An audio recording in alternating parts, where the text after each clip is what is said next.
know you've taken a look at a lot of different metrics, things like mortgage delinquency, unemployment rates, and something that you call housing hardship, to try and measure the 50 states plus Washington, D.C. to see who's faring the best and who's faring the worst.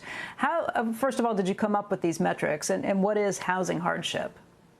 Well, I was just trying to come up with a real simple way to look at how the coronavirus has affected different states, because obviously the effects have been uneven across the country and across industries.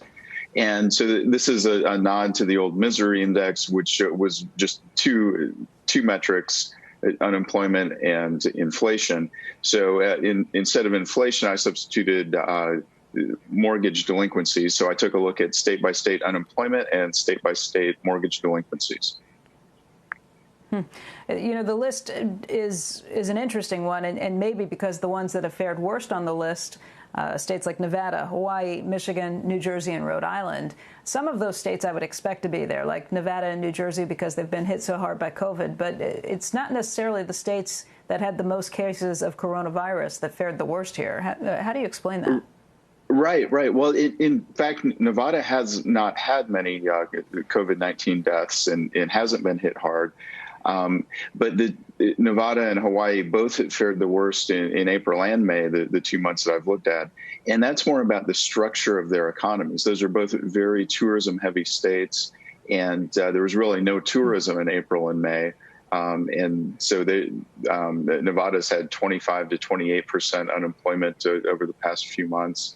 Hawaii has also had very high unemployment. So those two states have had the most effects by far, and that's just because they're such tourism-dependent economies. They're not very diversified. There's not a lot of tech. There's not a lot of other employment in other industries to buoy those economies. And then when you get into the other states that you mentioned in our top five, Michigan, New Jersey, those two definitely have been hit very hard by the coronavirus. So it's been a mixture. So yes, in some cases, it's states that have been hit hard by the COVID-19 that are faring poorly, and then in other cases, it's states that have a lot of employment in vulnerable industries that have been hit the hardest. The states that fared the best: South Dakota, North Dakota, Montana, Idaho, and Nebraska. What do they have in common? I guess they tend to be fairly steady and have less of a boom and bust sort of cycle. Yeah, that's part of it. They're smaller states. They haven't had a lot of coronavirus cases, and they're all states in the upper Midwest these numbers are for May, so it's it's not like there was a lot of tourism or a lot of people coming into those states from other states during the late spring. So those states definitely have done well. They still have single-digit unemployment for the most part. And I guess the one disheartening thing about that, though, is that the states that have done well tend to be small in terms of population and in terms of their economies. Mm-hmm. Hey, Diana, watching this on a regular basis, knowing what's happening even in the most recent weeks, what kind of strikes you with this? What questions might you have in terms of what we're seeing more recently? Well, what I'm thinking is, how is this going to affect home prices? Because we've seen such a low supply of homes for sale and such high demand, as you just saw in the mortgage applications, that if a state has certain hardship, especially when it comes to mortgage delinquencies, and we're still in this mortgage bailout where borrowers aren't required to make those monthly payments, they can put it off until they refi their loan or until they sell their house. Does this hardship really translate into lower prices? Because we continue to see those home price gains accelerate because of that low supply and that high demand. Will this affect prices, do you think?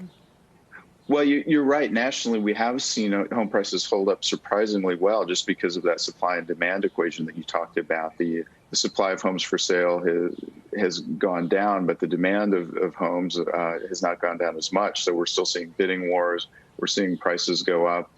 And so it's, the answer really kind of depends on the state. So, New Jersey's housing market had not bounced back as strongly as other places. Michigan is another place that hadn't bounced back as strongly.